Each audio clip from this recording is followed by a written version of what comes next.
दोस्तों, अगर आप इंडिया में रहते हो तो आपको पता ही होगा कि भारत को सन 1947 में आज़ादी मिली थी और उस समय इंडिया का बंटवारा भी हुआ था।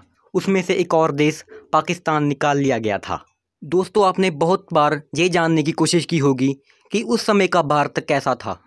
तो दोस्तों, इस वीडियो को अंत तक जरूर देखना, क्योंकि आज मैं आपको भारत की उस समय की दशा के बारे में बताऊंगा। तो चलिए शुरू करते हैं आज की वीडियो। उस समय में केवल 12% लोग ही ऐसे थे जो पढ़ लिख सकते थे। पूरे भारत में केवल 5000 हाई स्कूल, 600 कॉलेज और सिर्फ 50 यूनिवर्सिटीज़ थी।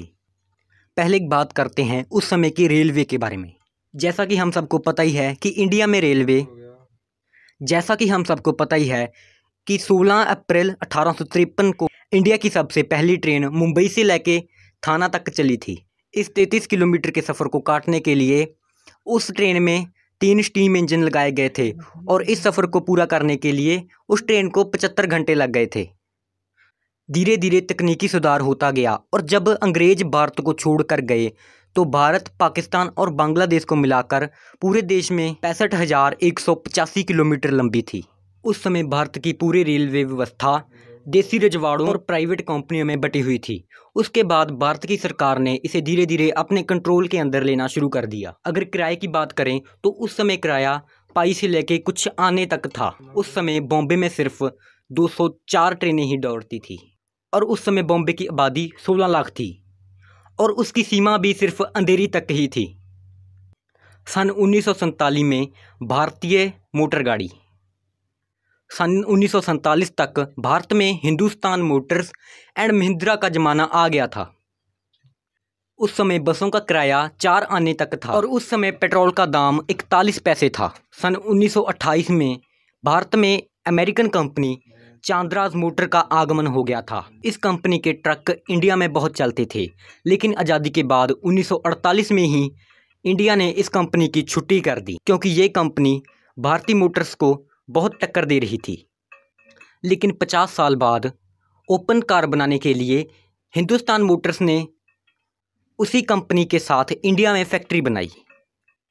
1947 में भारतीय एयरलाइंस। उस समय इंडिया में Indian national airways, Bombay airways, Kalinga airways, air service of India, Bharat airways and Jupiter airways थे। इंडिया में इतने एयरवेज होने का ये कारण था कि जब 1945 में वर्ल्ड वार ख़त्म हुई तो अमेरिका ने बहुत से जहाज़ बेच दिए, जो कि भारत के कुछ धनी लोगों ने खरीद लिए और एयरवेज का बिजनेस शुरू कर दिया।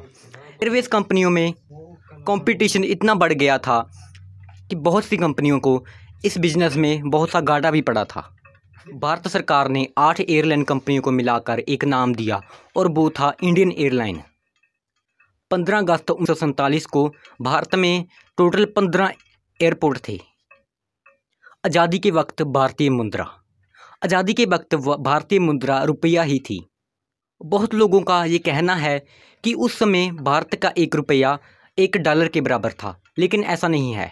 उस समय भारत के 3.38 रुपये $1 के बराबर थे। 15 अगस्त 1947 को देश का बंटवारा हुआ, तब दोनों देशों के पास सिर्फ से नोट छापने वाली मशीनें ही थी और वो भारत की थी। तो पाकिस्तान सरकार ने फैसला लिया तो इंडिया के नोटों पर ही हुक्म में पाकिस्तान लिखकर अपना काम चलाएंगे। सन 1947 में दाम। तब अच्छी क्वालिटी के चावल प्रति किलो 26 पैसों में मिलते थे। तब शक्कर 57 पैसे किलो मिलती थी और केरोसिन 23 पैसे मिलता था। तब 95 किलो सीमेंट की कीमत 3 रुपये थी और 1 तोला गोल्ड की कीमत 103 रुपये थी। और गोल्ड की कीमत विश्व युद्ध के बाद ही इतनी बड़ी थी। विश्व युद्ध के पहले इंडिया में गोल्ड की कीमत 37 रुपये थी। और अब आप कह रहे होंगे कि उस समय सामान इतना सस्ता था, लेकिन उस समय लोगों की आमदन भी बहुत कम होती थी। उस समय एक आदमी की सालाना आमदन 200 रुपये के करीब थी। दोस्तों, उस समय हमारे पुरखों की ज़िंदगी आसान नहीं थी। महंगाई कम थी, लेकिन उसके साथ साथ इनकम भी बहुत कम थी।